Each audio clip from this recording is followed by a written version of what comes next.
Good morning students. जैसा कि पिछले वीडियो में हमने तुलसीदास के पद संख्या 1 और 2 को समाप्त कर लिया है, तो अब हम चलते हैं पद संख्या 3 की ओर। बिहसि लखन बोले मृदुबानी, अहो मुनीसु महाभट मानी। पुनि पुनि मोहि देखाव कुठारू, चहत उड़ामन फूंकी पहारू। इहाँ कुम्हड़ बतिया को नाही, जे तर्जनी देखि मरि जाही। देखि कुठारू सरासन बाना, मैं कछु कहा सहित अभिमाना। भृगुसुत समुझि जनेऊ बिलोकी, जो कछु कहु सहु रिस रोकी। सुर महिसुर हरिजन अरुगाई, हमरे कुल इन पर न सुहाराई। बधे पापु अपकीरति हारे, मारतहु पा परिय तुम्हारे। कोटि कुलस सम वचन तुम्हारा, व्यर्थ धरहु धनुबान कुठारा। जो बिलोक अनुचित कहेउ, क्षमहु महामुनि धीर। सुनि सरोस भृगुवंश मुनि, बोले गिरा गंभीर। तो बिहसु लखन बोले मृदुबानी। परशुराम के इन कथन पर लक्ष्मण जी ने हंसते हुए कहा। बिहस मतलब होता है हंसते हुए, मृदुबानी मतलब मीठी वाणी में कहा। बिहसु लखन बोले मृदुबानी, अहो मुनीसु महाभट मानी। अहो मुनीषु मतलब होता है हे श्रेष्ठ मुनि।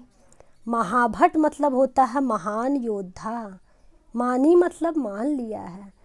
तो परशुराम के इस कथन पर हंसते हुए लक्ष्मण जी ने मीठी वाणी में कहा, अरे मुनिश्रेष्ठ, मैंने तो आपको बहुत बड़ा योद्धा मान लिया है।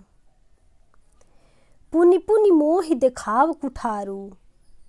पुनि पुनि मतलब होता है बार बार, मोहि मतलब मुझे, दिखाओ मतलब दिखा रहे हैं, कुठारू मतलब यह कुठार अर्थात कुल्हाड़ी। चहत उड़ावन फूंकी पहारू। चहत मतलब चाहते हैं, उड़ावन मतलब उड़ाना, फूंकी मतलब फूंक कर, पहारू मतलब पहाड़ को। तो पुनि पुनि मोहि देखाओ कुठारू, आप बार बार मुझे अपना कुठार अर्थात फरसा दिखा रहे हैं।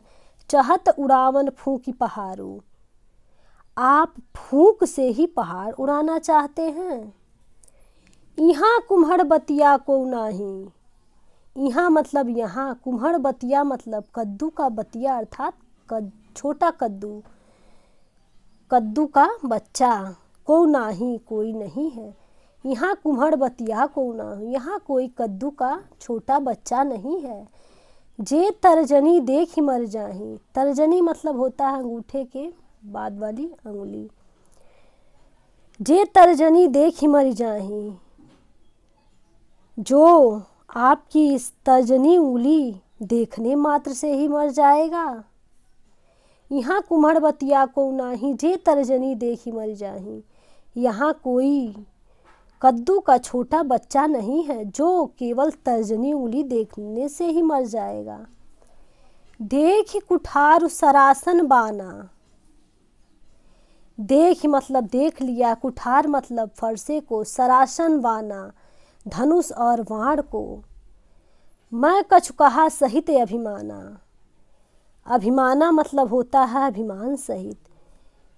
आपके इस देखि कुठार सरासन बाना, आपके इस कुठार और धनुष बाण को देखकर मैं कछु कहा सहित अभिमाना, मैं कुछ गर्वपूर्वक कह रहा हूँ। भृगुसुत समुझि जनेऊ बिलोकी।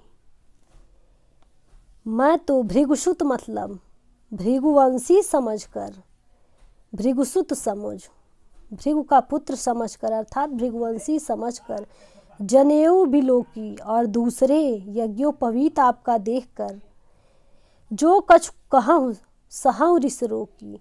जो कुछ भी आप, जो कछु कहूँ, जो कुछ भी आप कह रहे हैं, सहु मतलब सह ले रहा हूँ, रिस रोकी अपने क्रोध को रोक कर सहन कर ले रहा हूँ। मैं तो केवल आपको भृगुवंशी समझकर और यह यज्ञोपवीत देखकर जो कुछ भी आप कह रहे हैं मैं उस पर अपने क्रोध को सहन कर ले रहा हूँ। सुर महिसुर हरिजन अरुगाई। सुर मतलब होता है देवता, महिसुर मतलब राक्षस, हरिजन हरि के जन अर्थात ईश्वर के भक्त, अरुगाई और गायों पर। हमारे कुल इन पर न सुराई। हमारे कुल में ये सब शोभा नहीं देता। सुर महिसुर हरिजन अरुगाई, क्योंकि हमारे कुल में देवता, राक्षस, ईश्वर के भक्तों और गाय पर भी अत्याचार नहीं होता है।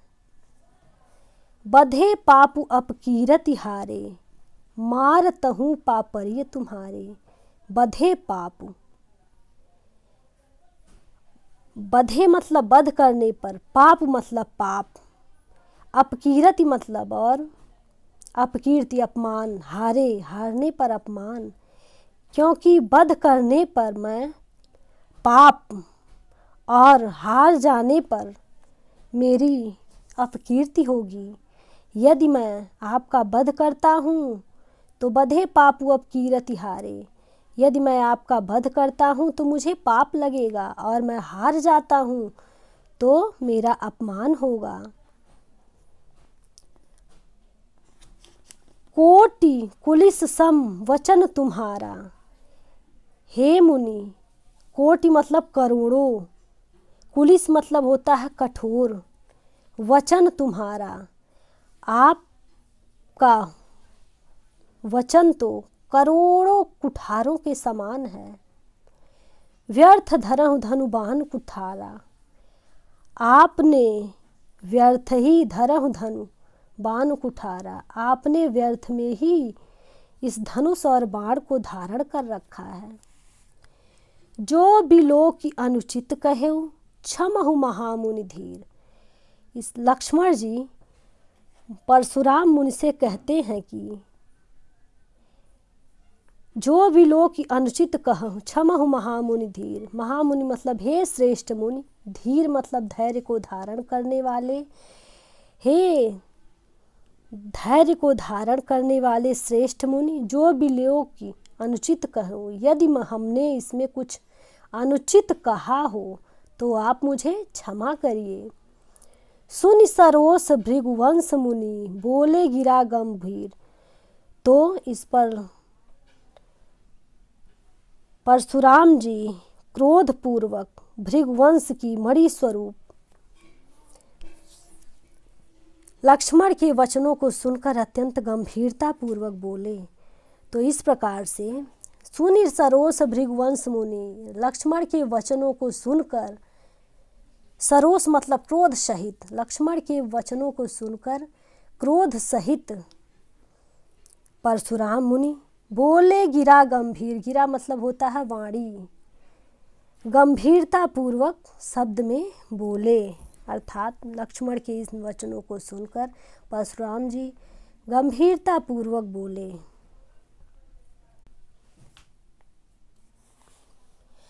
तो अब हम चलते हैं पद संख्या 4 की ओर। कौशिक सुनहु मंदु यह बालकु, कुटिल काल बस निज कुल घालकु। भानुवंश राकेश कलंकु, निपट निरंकुश अबुधु असंकु। काल कवल होई छन माही, कहौ पुकारी खोरी मोहि नाही।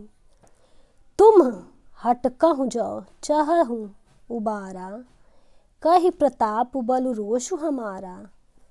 लखन कहु मुनि सुजसु तुम्हारा, तुम्हि अक्षत को बरनई पारा। अपने मुँह तुम आपन करनी, बार अनेक भांति बहुबरनी। नहीं संतोषु तपुनि कछु कहूँ, जनि रिस रोकी दुसह दुख सहूँ।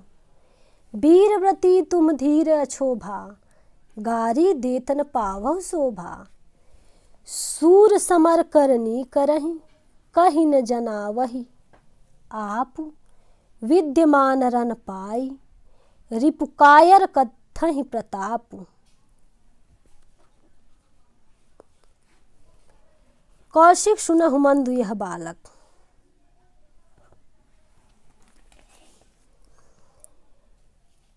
लक्ष्मण के वचनों को सुनकर परशुराम जी कौशिक अर्थात विश्वामित्र से, कौशिक मुनि मतलब होता है विश्वामित्र, लक्ष्मण के इन कथनों को सुनकर परशुराम जी विश्वामित्र से कहते हैं कि कौशिक सुनहु, हे कौशिक अर्थात हे विश्वामित्र सुनहु, सुनिए। मंद यह बालक, मंद मतलब मंद बुद्धि का, यह बालक तो अत्यंत मंद बुद्धि का है। कौशिक सुनहु मंद यह बालक, हे विश्वामित्र सुनिए, यह बालक तो अत्यंत मंद बुद्धि का है। कुटिल काल बस निज कुल घालक, यह तो कुटिलु अर्थात टेढ़े स्वभाव वाला, काल बस काल के वशीभूत, निज मतलब अपने, कुल मतलब वंश का, घालक मतलब नाश करने वाला है। हे विश्वामित्र सुनिए, यह बालक तो अत्यंत मंद बुद्धि है और यह कुटिल काल बस निज कुल घालक, यह कुटिल टेढ़े स्वभाव वाला, काल के वशीभूत और अपने कुल का नाश करने वाला है। भानुवंश राकेश कलंकु, भानुवंश मतलब होता है सूर्य वंश में, राकेश मतलब चंद्रमा, कलंकुत मतलब कलंकित, यह तो सूर्य वंश का कलंकित चंद्रमा। निपट निरंकुश अबुध असंख्यु, अत्यंत ही निष्कपट, निरंकुश, अबोध और शंका रहित है। यह अपने कुल का नाश करने वाला, टेढ़े स्वभाव वाला, सूर्यवंश का कलंकित चंद्रमा और अत्यंत ही निरंकुश, अबोध और शंका रहित है। काल कवल होई क्षण माही, काल कवल मतलब काल कवलित हो जाएगा अर्थात मर जाएगा, होई मतलब हो जाएगा, क्षण मतलब क्षण भर में ही, माही यह तो क्षण भर में ही काल कवलित हो जाएगा अर्थात मृत्यु के घाट उतर जाएगा। कहूँ पुकारी खोरी मोहिनाही, कहूँ मतलब कहता हूँ, पुकारी खोरी मोहिनाही, इसलिए मैं बार बार कह रहा हूँ कि यह खोरी मोहिनाही, यह मुझे चिढ़ाए न, यह क्षण भर में ही काल कवलित हो जाएगा, इसलिए मैं बार बार कह रहा हूँ कि यह मुझे चिढ़ाए न। तुम हटकहु जो चहुस उबारा, तुम मतलब आप, हे विश्वामित्र आप, जो चाहूँ मतलब चाहते हैं, उबारा और बार बार मना करने पर भी यदि आप इसकी रक्षा करना चाहते हैं तो कहि प्रताप बल रोषु हमारा, कहि मतलब कह दीजिए, प्रताप मतलब मेरे प्रताप को, बल मतलब पराक्रम को, रोष मतलब गुस्से को। तो यदि बार बार मना करने पर भी आप इसकी रक्षा करना चाहते हैं तो इसे मेरा प्रताप, बल और क्रोध के बारे में बता दीजिए। लखन कहु मुनि सुजसु तुम्हारा, तो परशुराम के वचनों को सुनकर लक्ष्मण जी कहते हैं, लखन कहु, लक्ष्मण जी कहते हैं मुनि सुजस तुम्हारा। इस पर लक्ष्मण बोले, हे मुनि सुजस तुम्हारा, लखन कहु मुनि सुजस तुम्हारा, हे मुनि आपका सुयस आपके अलावा कौन बता सकता, तुम ही अछत कौ बरनौ पारा, अर्थात आपके यश को आपसे अच्छा कौन बता सकता है। अपने मुँह तुम आपन करनी, आपने अपने ही मुखों से अपने कार्यों का वर्णन, बार अनेक भांति बहु बरनी, आपने अपने ही मुँह से अपने कार्यों का वर्णन अनेक बार अनेक तरह से किया है।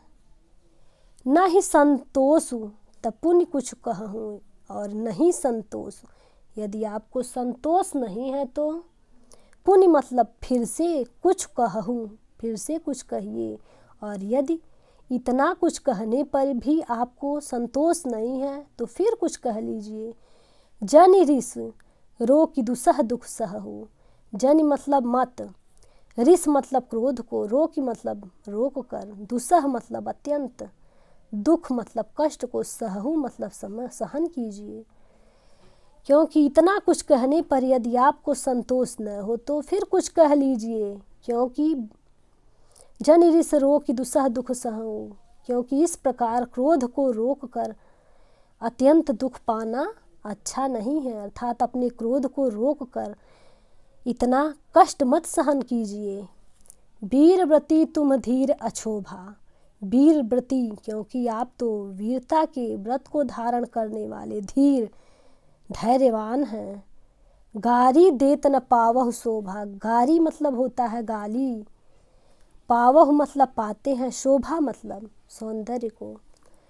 क्योंकि आप तो वीरता के व्रत को धारण करने वाले हैं, इस तरह से गाली देते हुए आप अच्छे नहीं लगते। सूर समर करनी करहि, कहहि न जनावहि आप, विद्यमान रन पाई, रिपुकायर कथहि प्रताप। सूर मतलब सूर समर, क्योंकि वीर लोग, समर मतलब युद्ध भूमि में, करनी करहि अपना कार्य करते हैं, कहीं न जनावहि आप, क्योंकि वीर युद्ध में अपनी वीरता दिखलाते हैं। केवल कहीं न जनावहि आप, केवल स्वयं कहकर अर्थात मुख से नहीं प्रदर्शित करते।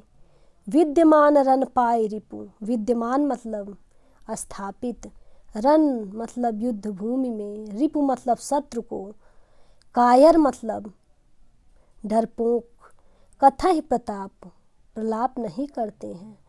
क्योंकि शत्रु को समर अर्थात युद्ध भूमि में पाकर कायर ही प्रलाप करते हैं।